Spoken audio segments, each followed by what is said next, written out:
नमस्कार, मी शिवांगी शर्मा आणि आपण पाहत आहात तळोदा वृत्तांकन न्यूज।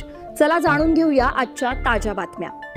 अक्कलकुवा तालुक्यातील बेडाकंड येथे वन्य प्राण्यांच्या हल्ल्यात वृद्ध शेतकऱ्याचा मृत्यू। मोलगी पोलिसांत अकस्मात मृत्यूची नोंद। परिसरात भीतीचे वातावरण। नमस्कार, नंदुरबार जिल्ह्यातील अक्कलकुवा तालुक्यातील दुर्गम भागात असलेल्या बेडाकंड पुंजारपाडा येथे एका वृद्ध व्यक्तीवर जंगली हिंस्र प्राण्याने झोपेत असताना हल्ला केल्याची हृदयद्रावक घटना घडली आहे। या हल्ल्यात गंभीर जखमी झाल्याने 76 वर्षीय वृद्ध शेतकऱ्याचा मृत्यू झाला असून या घटनेमुळे संपूर्ण परिसरात वन विभागाच्या कार्यक्षमतेवर प्रश्नचिन्ह उपस्थित होत भीतीचे सावट पसरले आहे। मिळालेल्या माहितीनुसार बेडाकंड येथील रहिवासी गोवल्या रुपया तडवी वय 76 वर्षे हे मंगळवारी दिनांक जानेवारी 27 रोजी रात्री नेहमीप्रमाणे आपल्या घराच्या पडवीतील पलंगावर झोपलेले होते।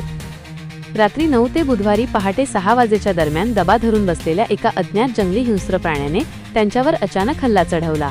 या हल्ल्यात गोवल्या तडवी यांच्या शरीरावर गंभीर जखमा झाल्या। रुग्णालयात नेण्यापूर्वीच प्राणज्योत मालवली। सकाळी ही घटना उघडकीस येताच मयताचा मुलगा काल्या तडवी यांनी स्थानिकांच्या मदतीने त्यांना तातडीने वेली येथील प्राथमिक आरोग्य केंद्रात दाखल केले, परंतु वैद्यकीय अधिकाऱ्यांनी दुपारी 12:05 वाजता त्यांना मयत घोषित केले। या प्रकरणी मोलगी पोलीस ठाण्यात भारतीय नागरिक सुरक्षा संहिता 2023च्या कलम 194 अन्वये अकस्मात मृत्यू झाल्याची नोंद करण्यात आली आहे।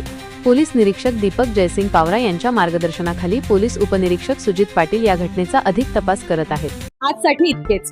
अशाच ताज्या आणि महत्त्वाच्या बातम्या पाहण्यासाठी आमच्या चॅनलला सबस्क्राइब करा। धन्यवाद।